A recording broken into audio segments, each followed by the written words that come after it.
All right, hello everybody. We're gonna wait till some more people get in. Hey Andrew, how you doing? Mr. Insurance, love you. And I appreciate you always posting about that too. You have to remind people nowadays. People just living their lives out here and not trying to protect their families. So we appreciate you. So I'm actually gonna start shortly. I am actually here at Ripple Swell, so I wanted you guys to see what I see. I'm having a great time in Miami.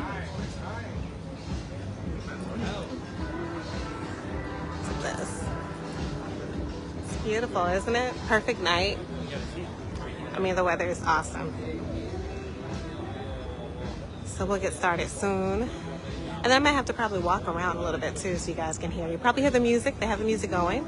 And then they're going to have live music inside. They're going to have a DJ. So I need to finish this up real quick before the DJ starts playing. I'm sure it's going to get really loud. And then I was even told they're going to have synchronized swimmers at 8 o'clock. So she was like, please don't leave before then. But my hotel is actually about 30 minutes away. I don't know why I did that. I thought it was closer. I thought that was a user error. Beautiful hotel, but it is 30 minutes away. So we're gonna get started. We have one more minute to get some more people on. So anyway, Andrew, tell me how your day is. Let me see if I can find the chat around here. Uh-oh. I'm not that good at going live. Well, flash some hearts if you can hear me. Am I talking loud enough? Can you flash some hearts for me? Give me some love here. Awesome. Well, anyways, I have my wine and then also champagne too. So I'll probably be drinking that from time to time, and they're coming by giving some hors d'oeuvres and everything. So it's just been a wonderful stay thus far. So while we're letting people in, Andrew, let me let you know how my stay has been going this far. Like literally, I work all the time. I was so tired on Sunday. I was exhausted. Honestly, I was like, you know what? I gotta get myself together so I can make sure I get out here. Hey Dee. And Dee, to answer your question, I am in Miami. You have to tell me, are you here or are you still in New York? Because if you're here, I would love to meet up with you. I think you told me you're going to New York and New Jersey. So, but anyways, I finally got it together. Literally packed like 1:30 in the morning on Monday. It was so last minute. Got on my flight. It was great. Had a whole road to myself. It was nice. Was able to relax, get some sleep. Did some reading too. And then when I actually got the car, y'all saw me post the car. I was supposed to just get an Audi.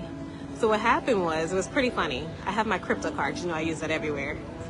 It declined at the car rental. They said we don't accept those cards. So then I had to pull out a different card, right, a traditional card. But that opened up the conversation to let them know that I was coming to a crypto conference. And XRP, Ripple, and the guy was so cute. He was like, I have XRP, I have it on my wallet. He just showed me his wallet and he was just so happy. I had zero clue he was upgrading me. So when I went downstairs waiting on the Audi, they brought around the Defender, and I was like, this is nice. So I'm rolling in the Defender, you guys. And then when I got to the hotel, same thing there. Of course they accept my crypto card there, no problems. Like the hotels are more on it. Marriott to be exact. Doesn't matter which Marriott you stay. But again, it opened up the conversation and talked about crypto. So the gentleman who was a front desk agent was Cuban, and he was letting me know, oh yeah, we use Bitcoin all the time in Cuba. I was like, you guys are ahead of the game more so than America, which is behind everybody. So then he upgraded me to a corner suite. I have a wraparound, what am I trying to say? I have a wraparound balcony. It's so beautiful. So everything's been great. And I come here, meet some wonderful people, hear some excellent speakers, learn a lot of new information. Y'all know I'm a note taker. So yeah, it's been great. So let's go ahead and get to it. So basically, why am I posting this today? First of all, I just want you guys to see. I think some of y'all came a little bit later, so I'm just kind of in a corner right now. But I may walk around a little bit later so y'all can see this beautiful beauty of it. And I met Jenny too, who actually helped put this event on. She was really wonderful, and she was letting me know that they have the live music that's going to be inside. The DJ is about to start here, so I want to hurry up before he starts. It's going to be really loud. Then they're going to even have synchronized swimmers. She's like, please don't leave before 8 o'clock because we have synchronized swimmers. So it's just really nice. They're passing around the you get champagne, wine, whatever you want, and then of course the hors d'oeuvres. So look at all my notes. So I have a lot to talk about, but tonight, the reason why I'm going live tonight, I want to honor my commitment. I actually speak about wealth and DeFi on Tuesday nights, normally at 7 o'clock. So we were kicking off the new semester, so I did not want to miss, especially here in the beautiful setting that we're in tonight. I think it's just so appropriate to talk about wealth and DeFi. So if y'all want to come on, I guess just flash. I don't know how to see the notes around here, the chat. So if somebody can tell me to see the chat, if y'all want to come on, just let me know. But I'm just going to go ahead and get started. So I'm not going to go through all my notes with y'all. We'll be here forever. But I just wanted to talk about day one for Ripple Swell 2024. So very blessed to be here. Now, they had a recurring theme that we're probably going to hear for a while. And D, you already know better than anybody that regulations is a huge concern. And it's just not for America, and we know it's a huge concern here, right? They are behind the game from any nation around the world, but it's also still a concern for other nations too. So it was very interesting because I actually had an opportunity to have a one-on-one conversation, actually lunch, with Joe, who's with Western Union, and he actually was one of the speakers this afternoon too, did a great job. And he was letting me know that in Brazil, there's still a lot of red tape. Yes, they are very forward when it comes to cryptocurrency, and you've probably seen all of those articles and stuff about, how they're transforming the whole city, right? It's pretty amazing. They're very high tech. He still stated they have a lot of bureaucracy. However, everyone else on the panel said they're very forward thinking. So, you want to make sure that you're working with a regulatory body that is open-minded. Sometimes people are still stuck in their ways, on the old ways of doing things, but, some regulatory bodies are actually forward-thinking. So with that being said about regulation is one of the challenges that we're having in this industry. It kind of leads us to point two, which is education. So even educating those who are part of the regulatory commissions, you have to educate them. That's the whole thing, because sometimes when you're talking to them, they really may not understand, first of all, the technology, and then you're speaking, because we're very futuristic individuals, all of us, everybody here. So we're already speaking about, like it's in 2030, 2040, 2050, and they're like, whoa, wait a minute, what is today's use case? What is the utility? What is the purpose for today? And it was very interesting too, because I believe her name was New York Superintendent. Her name was Adrienne Harris. I believe I have her written down here. It was really good to hear from her. Yeah, Adrienne Harris, the Department of Financial Services. I did hear a contradiction though. She was saying that transparency is the key for a lot of businesses, fintechs, to be able, when they're approaching them for the regulation or to get certification or whatever their license is, they need to know what's going to happen, long term. Well, she said that, but then she gave the example of Amazon, and she was like, well, I understand the example of Amazon where at first it was like, they were selling books. We get that use case. But she said, no one could have known that they would be where they are today, with content creation, warehouses, all this stuff, everything that they're doing. So I kind of was like, okay, well, do you want people to just give you, the short term, like as the today's use case, which would have been the books, right? Because if we go too far out, then you may not see the vision and you may decline the license. Or in this case, how we're still in these exhausting lawsuits, right? So I heard a disconnect with that. So I'm not really sure what they're really looking for there. And then I had a really great conversation too, because I was trying to figure out, I have my whole mindset is, with Europe, right? Because I just completed the DLT Talents cohort that was based out of Germany. Also, I'm a fellow with Digital Euro Association, so everything I know to be, is European. So even with MiCA, the regulations there, I was trying to figure out like what is the counterpoint, or what do we have here in America? So I was really confused how we were just kept talking about New York financial services, but had a great conversation with a gentleman here. He just broke it down to me. How did they become the authoritarian over crypto in America? It's because they just pretty much did the investment. Like she did say that they had a staff of 3, and now they have a staff of 60. So nobody else was stepping up to the plate, to try to understand this technology, to understand the regulations that need to be in place for these technology.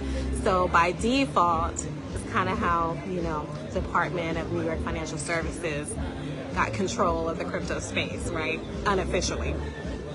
Also, understand that it doesn't matter what state you're in. Like, I'm from Texas. I know we have people from all over here, but you can still apply for a license through the Department of Financial Services. So that's pretty interesting as well too. So that's something that I learned today. And if you have any questions or just let me know. If you want to come on, just let me know. But another thing too, let me see, I have so much on here. Hey, Eric. I have Eric. I have Tim. What's going on, Tim? D. Andrew. And let me know, D, if you're here. I'd love to see you. Y'all can hear the music. Oh. Okay, let's see. Let me see. I have so many notes. I don't want to go through everything. Okay? That'll be for a different day. But one thing I will say, we had a lot of different CEOs here, like from Uphold, from, let me see. I have it all divided out by sections. Let's see. Bloomberg was also here. Give me 1 second. I'm trying to see what's the next point I want to make because I have a lot. Well, another thing that was very interesting, I know a lot of people do want to get into this DeFi space. However, let me see what the percentages were. I think it was something like about 90%. It was very high. You know, it's the same people over and over again. The same partners, the same players, you know, that are just kind of switching roles or switching companies in this space. But I did hear a need, you know, for new talent, for new businesses, that they really need people who can take businesses from conception, you know, to actualization, not people who are just going to stop at the first sign of trouble. So they use the example of Elon Musk. And, you know, he's definitely a pioneer for sure, regardless if it's good news or bad news about any of his ventures, he's going to stick it out. And we just don't have that many people like that anymore. You know, everybody's always running for the hills at any sign of trouble. So, of course, investors are not trying to invest in people like that. So, therefore, it's going to always be the same, you know, bucket of investors who have a consistent, you know, a history. They've shown themselves, they've proven themselves to be able to take something from conception to reality and make it very profitable. So if you can definitely do that, then there is space for you, because many CEOs here and investors said that's who they're looking for, okay? And that's who they want to invest with. One cool thing that I said I really need to do, because it was interesting hearing about the long-term versus short-term investments. So that would be really good to put something together to understand, like maybe have one list for companies that are great for short-term investing, and then another list that's good for long-term investing. Because I kept hearing different companies that they would mention, great for short-term, this is great for long-term, you know, something 2 years, something 20 years. So I definitely will be doing that, compiling that. If you'd like to help with that, let me know. Also, too, investing in by country, by region. Today was really awesome. You know, we got to hear a lot from Latin America, which is phenomenal. I know Eric, he's all about Latin America. You know, I actually met some gentlemen here too from Colombia. He was just in Colombia, so you had a really great conversation with them. But there's a lot of opportunity there. I haven't heard anything today about Africa. I don't know if they're going to talk about Africa tomorrow, but I know I've attended virtually. This is the first one I've attended in person. But I've heard of a lot of opportunity in Africa as well. But today was more Europe. And she said she's in a waiting room. She's in the wrong meeting. I can't even go. I don't have anyone on here either that can help out. Mama Simone, she's on a Zoom. Normally we do Zoom. Let's see. But yeah, so hopefully we'll hear more about opportunities from Africa as well. But a lot today about Europe and Latin America, which is great.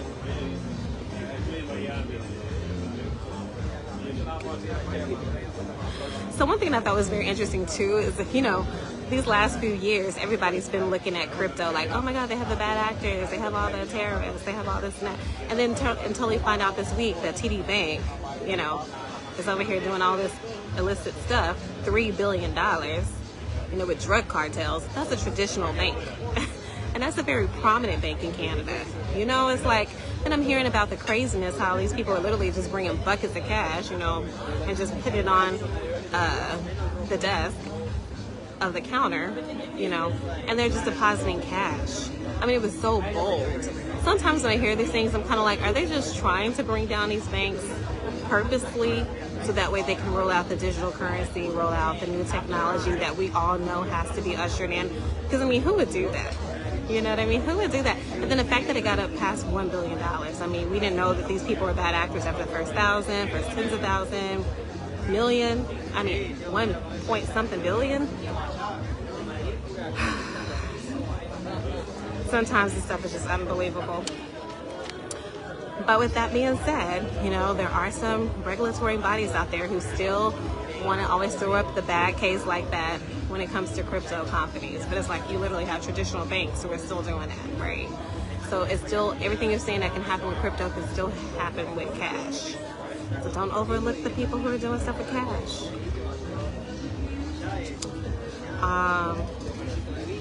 And I'm not going to keep y'all too long because I know they're going to have a DJ here. We'll probably just go another 15 minutes. And this will be forever on here, so if you want to listen to it later as well. But banking on blockchain, let's see. Now we're going to move on to Latin America, Brazil, Colombia. Those are going to be excellent countries for you to invest in as well. I mean, they are off to the races. Like I've been telling people, nobody is waiting for America. I was so happy that someone said that today. Like, nobody is waiting on the SEC. You know, we're not waiting on them. Nobody's waiting on them. Okay, so I feel like America's going to be behind the 8 ball here if they don't get it together very soon. But a couple of things that they want to do in Brazil is try to help companies with legacy systems, right? You know, the old clunky systems. They may need a little bit of help, you know, being onboarded to this technology. So there's an opportunity there. Let's see. Colombia says, you know, they're advancing slowly but steady, which is good. They said there needs to be more trust in this industry. I would agree with that because, you know, what happened with Binance,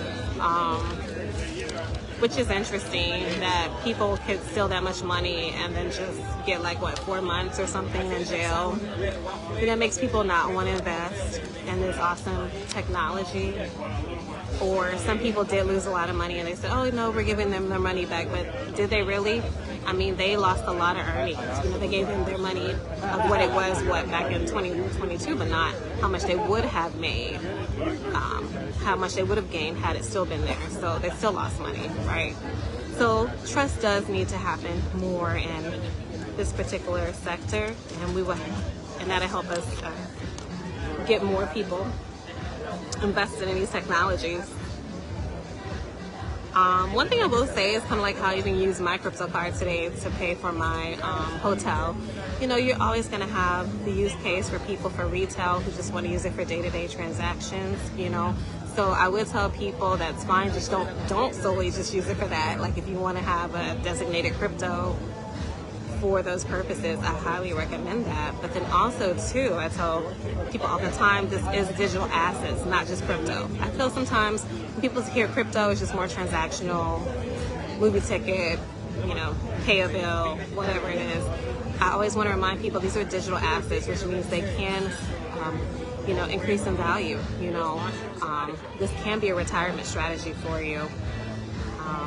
You know, there's just a lot of opportunity that's going to happen here from this, and so I just don't want people to miss out on that because they're just thinking it's just, oh, it's nothing. And then also even with the stable coins, I know that's going to be a bigger push, and we know even here in the U.S. with they're going to be pushing that more, probably even with the CBDCs that'll probably be connected with stable coin.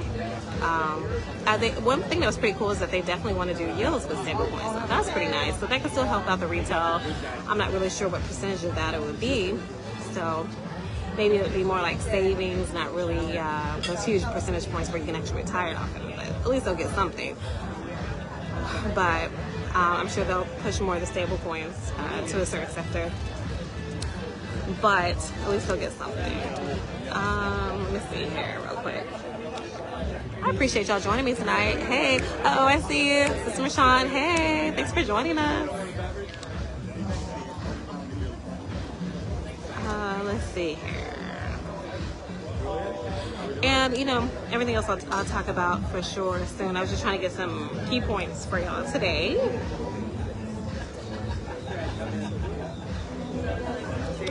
So basically, when it comes to stable coins, there are some people, you know, they still want to be able to do two things. One is the conversion, right? When they're off-ramping the stable coins. Some people do want to hold their fiat, like in, you know, not really us here in America, you know, because the dollar is decreasing, but in other countries they may want to actually have fiat, right? So for the stable coins, they off-ramp it into their local currencies. But then for other people, kind of like us, what we kind of do, we'll just keep it in stable coin, right? One really great thing about the stable coins that was brought up today by Miss Sheila Blair. She's a former chair of the FDIC. And this was really good, especially I'm in Florida, you know, we have those hurricanes. So I thought this was a great use case, which is for the benefits during emergency situations. So it's kind of like the hurricanes we just had, right? You know, people at this time are still complaining about not receiving assistance or, you know, the financial assistance that they need. We know a lot of fraud can happen during emergency situations. So this was a really great use case that she stated, like being able to provide stablecoins attached to smart contracts that can be programmed, right, to be able to issue funds to certain individuals with key parameters in it, right? So that'd be really good. So we can really get it to the people who need it and have them be able to utilize it just for certain things, right? Maybe it's for housing, maybe it's for food, maybe it's for clothing, you know, or, you know, even maybe minor repairs to the homes or whatever. But I thought that was really good because they could definitely use that here, North Carolina, Georgia at these times because of the hurricanes. So I really like those particular use cases because sometimes when we talk, you know, it goes above people's heads. They're like, what are they talking about? But when you simplify it and put it on a use case that people can understand, especially with something that just may have happened, it makes it real, it makes it personable, and then they get it.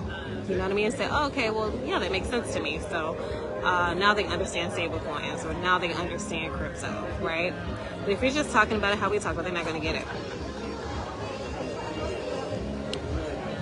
Let's see. I also just want to let you guys know about how big this market's growing. I mean, we don't have to sell ourselves on it. We're already in it, but for other people, you know, real world assets is going to grow to 16 trillion. Okay, and then that's huge right now. I actually had all that written down too about where we are today and where we're going. So I apologize for being a little unorganized. Let me see. So I need to type that though. Benefits. Here it goes right here. They were talking about AI as well. It's going to be 1 trillion by 2030.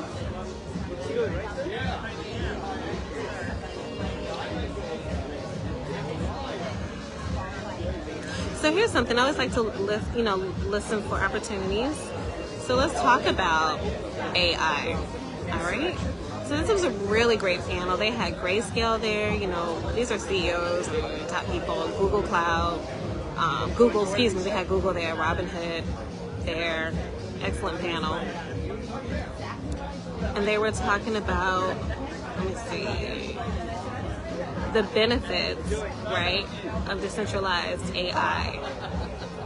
Because, you know, and he's not on, but DeAndre knows about DeFi versus centralized. You know, we're all for DeFi, right? We don't really care too much for centralized, but it does have its use cases. And I do feel we ultimately all will have some of our crypto on centralized systems there. So that's totally fine. But the benefits of DeFi is that it's going to be 1 trillion by 2030.